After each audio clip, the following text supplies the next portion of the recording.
I love you. You are so talented. Thank you. You're so wonderful. Congratulations. Thank you. This is, you just make us smile. And what a beautiful set. Do you like the set? I love this set. I got to tell you something. What? I walked in, you taped this at Warner Brothers Studios. Yes. And they drove us here, and you sent a car, an Uber, and I did? yeah, I it was picked so you up on nice my bike. of you. What? I gave the guy 4 stars, and he dropped me off. And we walked in. I didn't go up any stairs, but I just walked straight in backstage and out here. And to see the view from ground level is just, look at the view. I didn't even go upstairs, yet it's like I'm on top of the mountain. This is amazing. Can I ask you something? Yes, I mean, when you're away. preparing for a show, there's a lot of pillows. Why do you have so many pillows? I love pillows. Listen, I have a pillow room in my house. You have a pillow room? Yes, and the idea came from when my son was a baby. Right. He liked wrestling, and he would hop off the bed, and I would be sleepy. You want to go to sleep? And I was like, how can he be safe? Oh, my God. And I said, a room full of pillows. So now, as you see, I buy every single pillow I can find. Oh, this is, I may so have then the we sticky should, one. we should put them Yes, all down that's what I here. do. Put 'em down there. Because you don't know, I could fall, what if a guest falls off the couch? Then you're going to be nice and mushed up and comfortable. Think of Here. me as your baby. Yes. Yes. I'm a Yes. Oh, whoops. Oh. But you're protected. You're safe here at the Jennifer Hudson Show. Nice and mushed up. You see that? Thank you so much. And I'm noticing, you know what I've never... What you see? Your harp. You have a harp. Yes. Can you play the harp? Nope, I cannot. But listen. Why is there a harp there? You know why? Because I'm a musician, and I told you will always feel music in my place and home, right? Really? And it's for It's for what? It's for people like you. You go over there and you do what you need to do. You gonna play it for me? It's for people who know how to play it, I don't know okay? how to do this. I want him to play it. Come on, Howie, let's play. That's all you gotta do. Yes. I just appeared over here. Okay, you do that. What key you in? Look at this. I don't know what we did, but this seems like a really bad TikTok. It's very soothing, right? It is? Yeah, you see? Hold on. If I keep doing it like this, is that considered harping on something? Shh, don't yell at the people. Oh. Keep doing it. All right. Okay. Don't it feel dreamy and whimsical, y'all? Aren't you gonna sing something? Oh, okay, come on.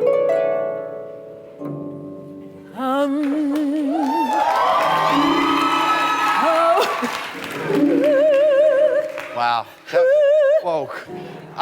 You're a little off. You were a little off. Oh, you know what? Here, come on. Now. Listen, but it's for... Okay. I was trying to figure out what key we was in. See, oh, Lord, but the pillow saved you. And I It'll spilled keep you- water. I See, spilled water. you did, y'all ain't nobody I- see him fall on the floor, okay? Can I tell you a Make quick like sto- you ain't seen it, huh? Can I tell you a quick story? What's that, baby? I listened to you before, and you told the Diana Ross story and how she got you up on stage. You know that I have a Diana Ross history also. Tell me. Years ago, there was a man named Merv Griffin. Do you remember? Yes. So I was on the Merv Griffin show. It was one of my first television, like 40 years ago or 35 years ago. And after I did the show, Gene Simmons of Kiss called me. And they were like huge, and I was so excited. And he said, young man, I just saw you on Merv. And I said, yeah. He goes, you are so funny. I would like you to be the opening act for my girlfriend. And I said, okay, who's your girlfriend? He lived with Diana Ross at the time. Yes, it's not a scoop, it's old. Ooh, we're gonna write that down. So I became, she was in Vegas, and I became her opening act. Nobody knew me. I remember this because at that time, playing in I love Diana Ross, and I still love her to this day. But, applaud for love.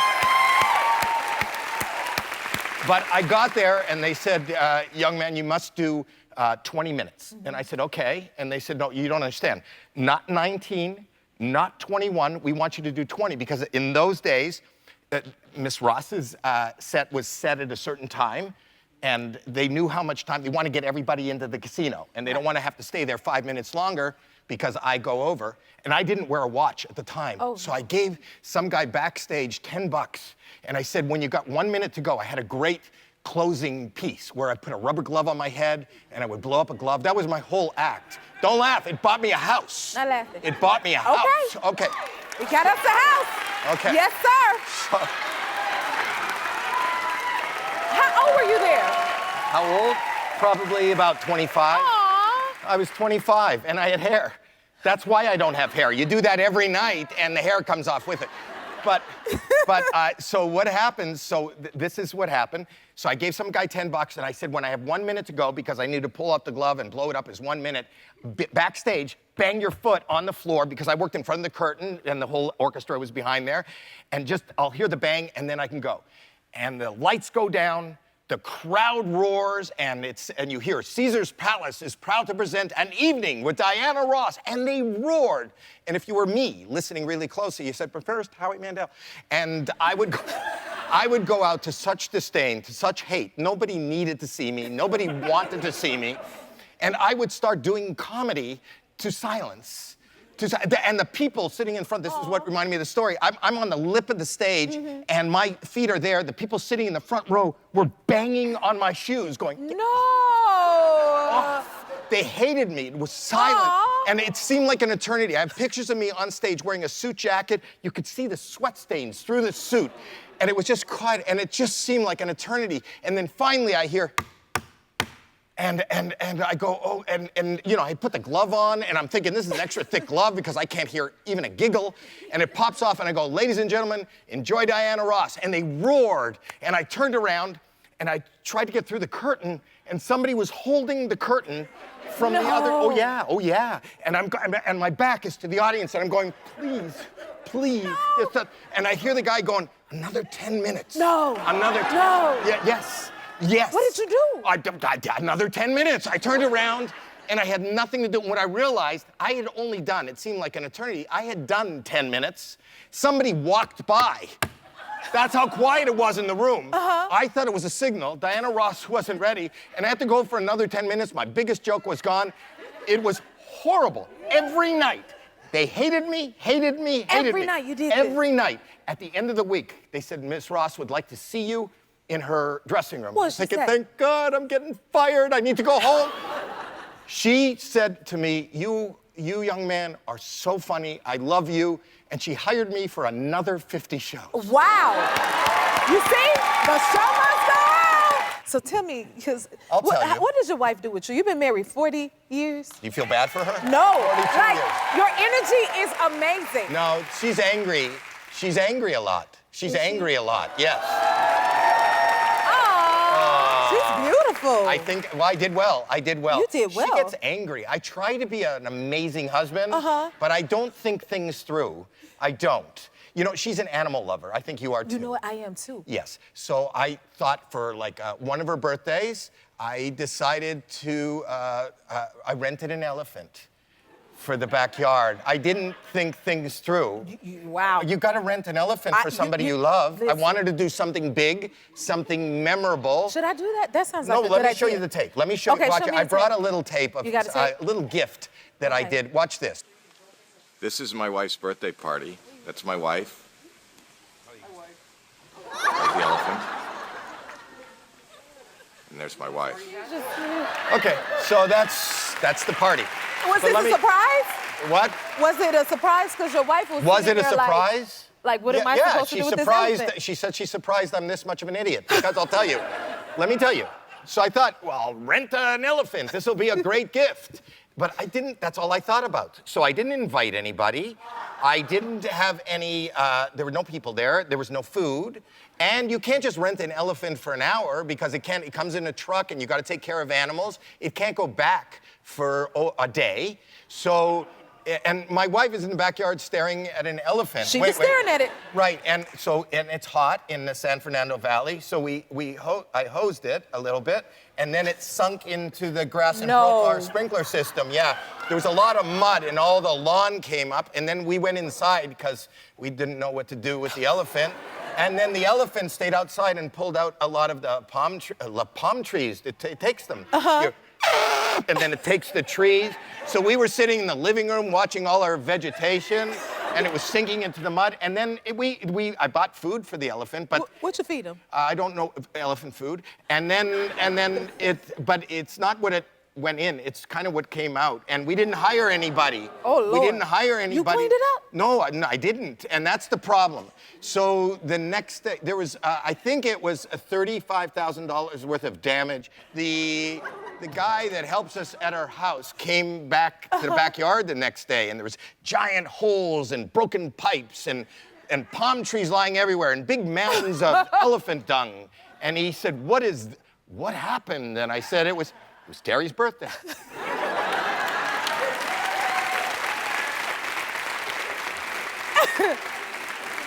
Has she allowed you to plan any more birthdays since? I do a lot of things she's not thrilled with.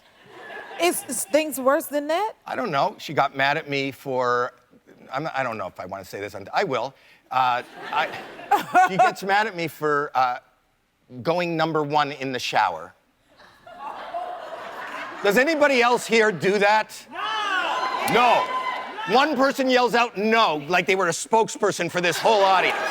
Like as they were coming into Jennifer Hudson Show, they go, do you urinate in the shower? Do you urinate? Because Howie may ask.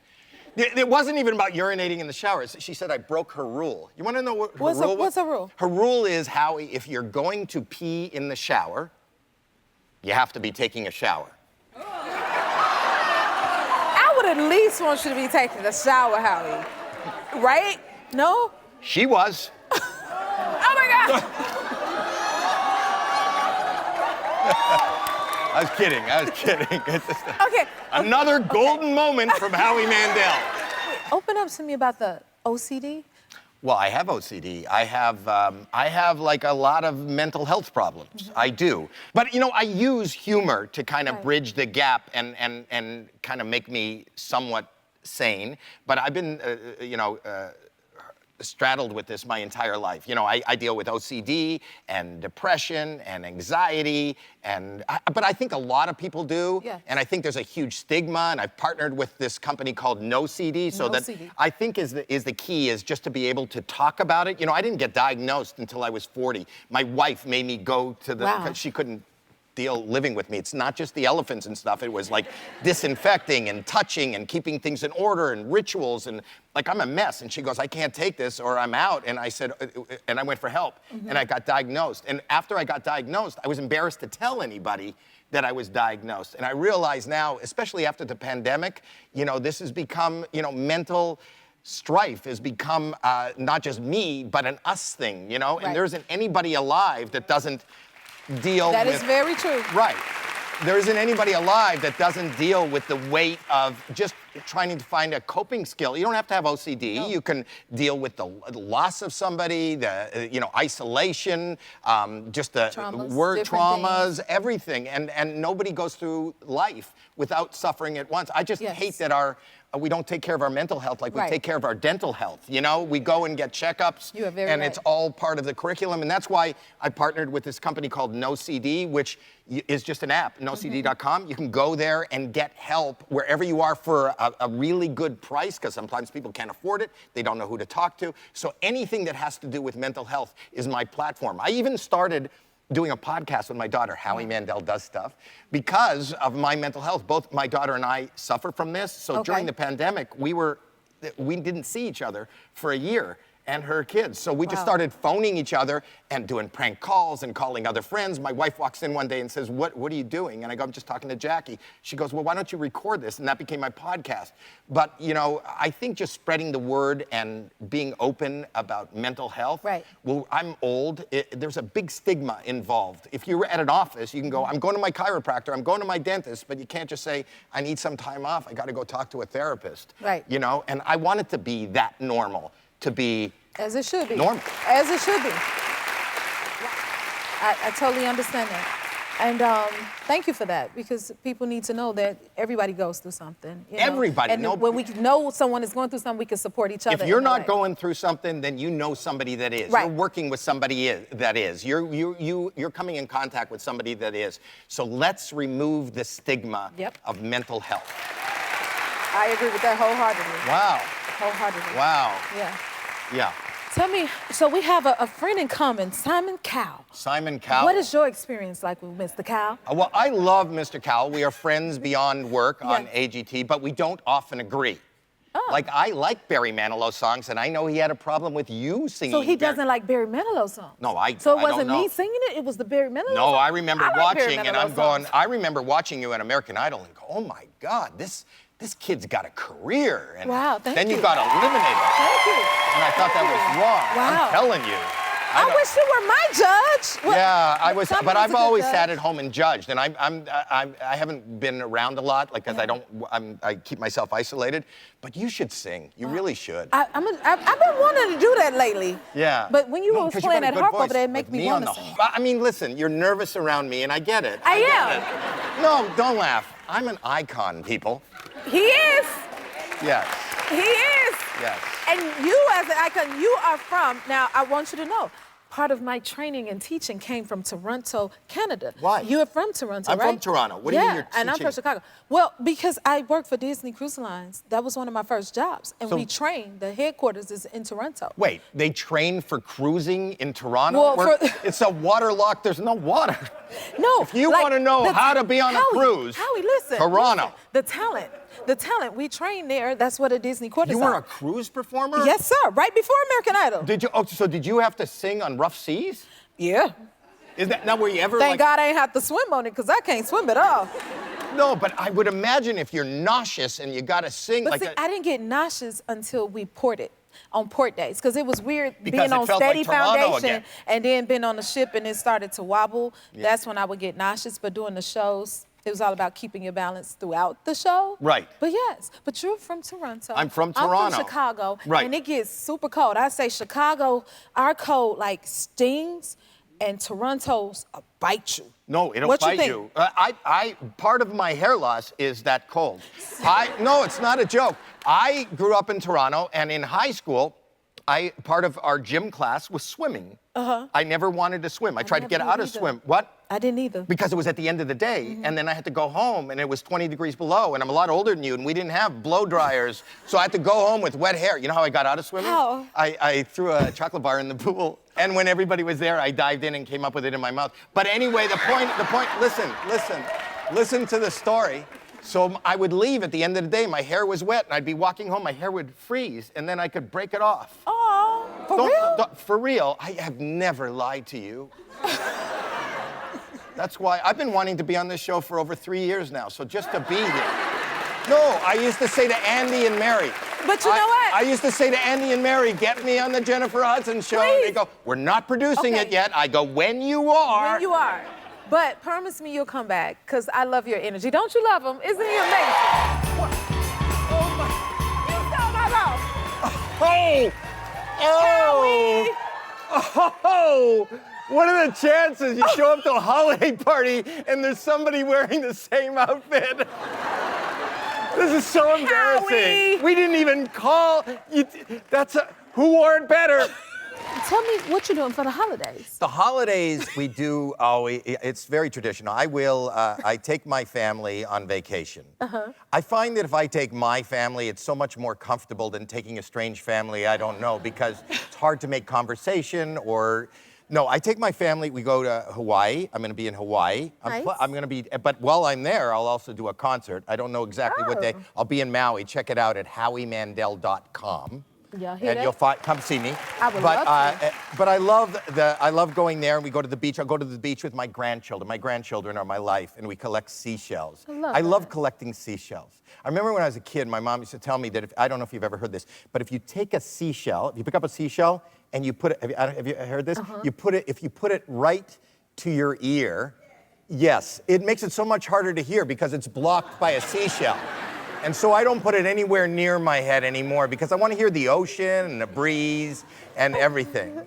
I used to I haven't done this, I used to go on cruises. Have you ever been on a cruise? I used to work on a cruise ship. You worked on a cruise ship. Oh, you told me. You practiced in Toronto. You practiced in Yeah, Toronto. you got a good memory. I do have a great memory.